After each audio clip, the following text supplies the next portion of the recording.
Marichyasana 2.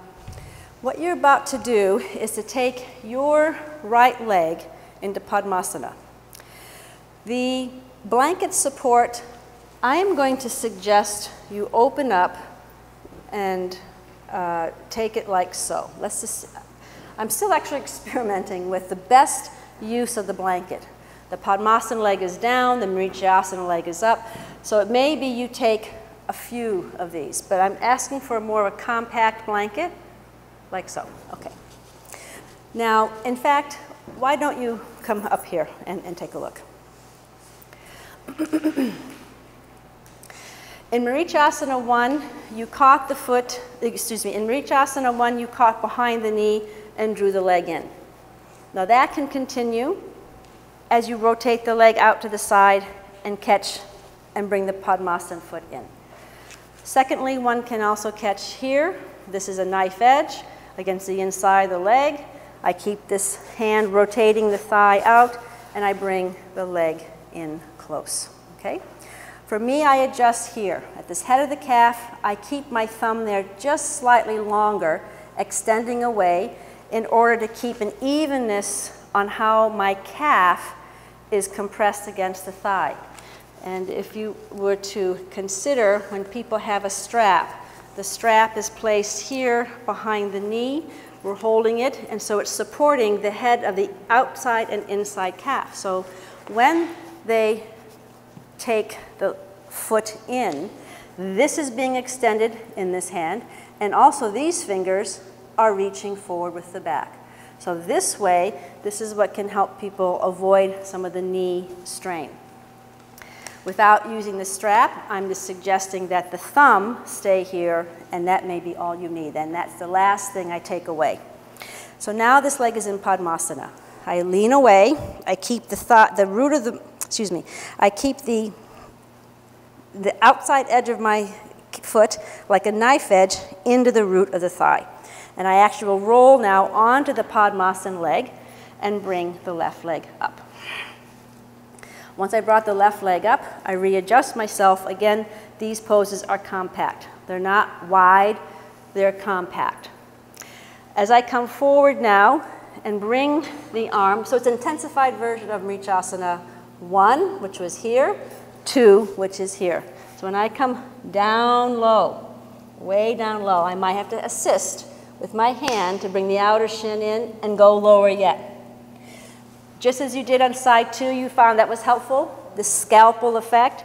Well, my foot is one scalpel descending down. This hand is another scalpel to help me roll this abdomen around. I present with my arm like this. I'm already in place to move the forearm, excuse me, the upper arm against the shin, and the hand now circles around and walks its way up my thigh. And I clasp. Okay? Exhale, I take the chin down. Inhale, I come up a moment. Exhale, the chin comes down. Okay? Let's do that now. That was some information about the knee that you might need today. Sitting up on the blanket. Catch the right leg for Padmasana. I'd like to see what you choose to do. Is it this one? Is it this one? There's various ways that one can do. Peg, hold from the underside. Yes, hold from the underside. And so my thumb, you state, how does that feel when you extend? Yeah. Yes. If you have a bothersome knee, it immediately is soothing. It's immediately soothing. And you've caught here. Okay. So now, and so Kelly needs to, now, what if you can't do Padmasana? Kelly, what are you planning on doing? I'm going to plan on doing Padmasana. Okay. Should you not, you have all the belts in place, should you not be able to do Padmasana, the easiest variation would be to come to a swastikasana position of the foot.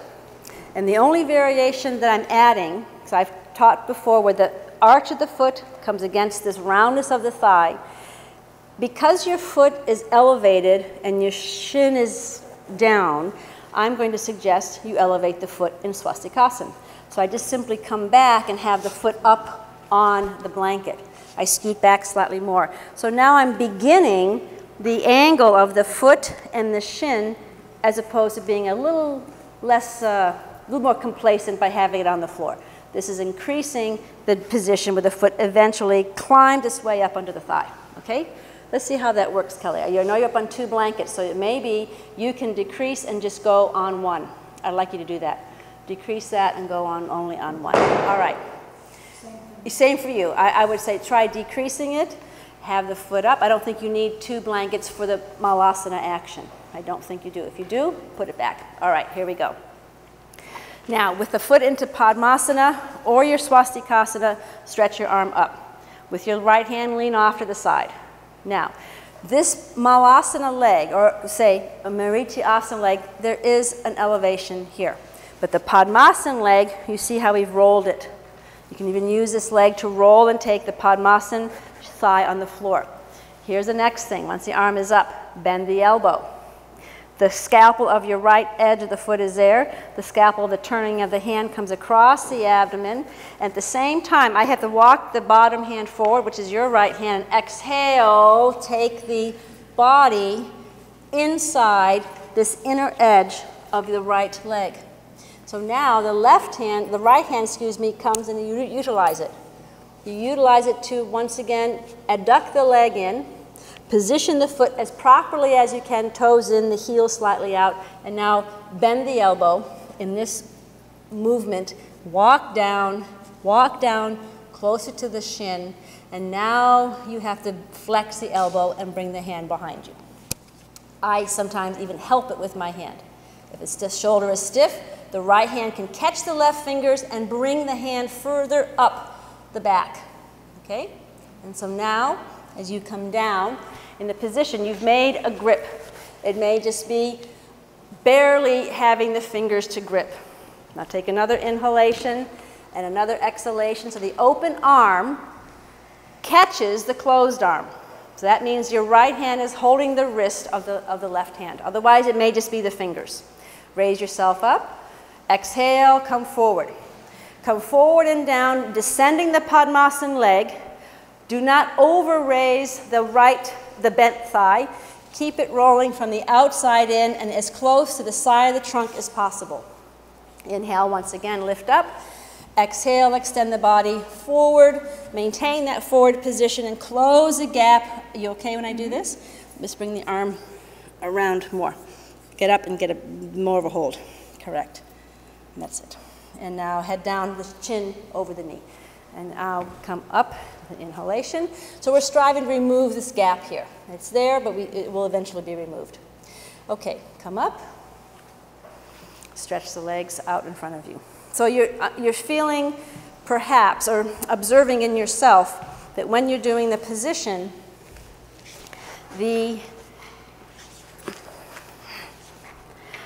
leg is a little bit doing this. I see some of the feet distorting. So if you can get back in your head, Mr. Iyengar talks about Tadasana is a gold standard for all the standing poses. Think of the Malasana that we did as the gold standard for all the things you're doing here. This is clearly not a Malasana leg. So what can you do to bring it in? Is it sitting up higher? Is it reining it in? Do you have to come out of the position and come in? So you see this, you see how I'm come over here for a second. So some of you have this much gap behind me. And you just barely have the fingers. Watch out, my glasses. And so now, what I did with some of you, I manually put you low and kept you around so that, is there less gap there now? Yes. Okay. And it may be that I have to catch this hand and steer myself, and now I have the grip in order to come down. Maybe for some, it may be better to hold the open hand, holds the bound arm, and that may help secure the position as you go forward. So you see I'm getting less gap, there's still some gap. Okay, let's do side 2 now. With the left leg coming to Padmasana. The right leg is in the left leg coming to Padmasana. So we have, again, this version here that Amy's doing with the fingers underneath. Then Amy, what I'd like you to do is then immediately turn the thumbs inside and catch here, the fingers wrap around. Then bring the leg in, keep your left thumb there longer. Now open the leg out, catch. So that would be like a spa treatment for your leg. Now bring the foot high up. Catch the little toe edge as a knife at the root of the thigh. Now, compact poses, not broad. If Kamalasana is what you can do, then you can be like so. But in order to bring the leg up to Padmasana, this wide angle will not work. Be happy. So you practice this much, see what you can do, and then you have to come on to the variation there. Okay, the rest of you, as you come up and bring the knee to Marichyasana, you roll right away onto the side. So that actually is a little bit of it's a technique, but maybe a tip that might help those of you. If you stay like this, very long and narrow and come in, your Padmasana knee is getting higher. So when your knee is able, your hip is able, I would suggest you have a loose, come over, catch it in, and see if the mere rolling action allows it to stay down. So that's for the future. That's for the future. I mean, you can certainly try it now. You saw the difference, right? How I approached it, a second version. Okay. So now you have the heel. Now, let me just, for myself again, lack of dorsiflexion in the foot requires me to sit slightly higher. Okay. So now, raise yourself up and lean over, lean out, and now exhale, bend the elbow, catch the hand to the inside, you're making space. This knee can be a little relaxed, it can go out slightly, but as you come around, now descend the big toe side of your foot and come in close. Very compact, like a Malasana action. Now you wrap the arm around, but as you do, remember this upward movement of the forearm, the upper arm, go down the shin, roll up, go down. And the bottom hand, the left hand can catch the outer ankle bone, outer shin bone in. Once the arm is there, you swing and catch the hand behind your back. So it's possible, the easiest thing may be your right hand, catch the finger, catches the left wrist. But those that can, Kelly, I'd like you to switch and see if your right hand can hold the left, your right wrist. See if it's any better, just to see. Yeah, see how that is. So you've bound yourself in. So we're trying to eliminate the gap at the body. The gap at the body to the leg. The orientation now is to turn slightly towards the left leg at a slight diagonal. And then exhale, take the head down. Like Marichyasana 1, you have to move the garland of the leg down the shin bone by the effect, your arm rolling up and you inch down. Now raise your head up. Lift your sternum, exhale, go forward again. So that's it. So Peg just adjusted her leg. And now you're level here, Peg. It's better. The gap is still there, but it's improving in the level presentation of the trunk. I'm sitting higher. And you're sitting higher. Okay. One last time. Inhale and exhale, go forward. So you're moving your trunk inside. The arm is maintaining the inward movement of your knee. Okay, and now come out. Now that you've got that, Brucey, I'd like to see you catch the wrist. Now go down. Yeah. You don't have the Padmasana leg, but let's have you work on the shoulder action, correct? Okay. All right, everybody, come up.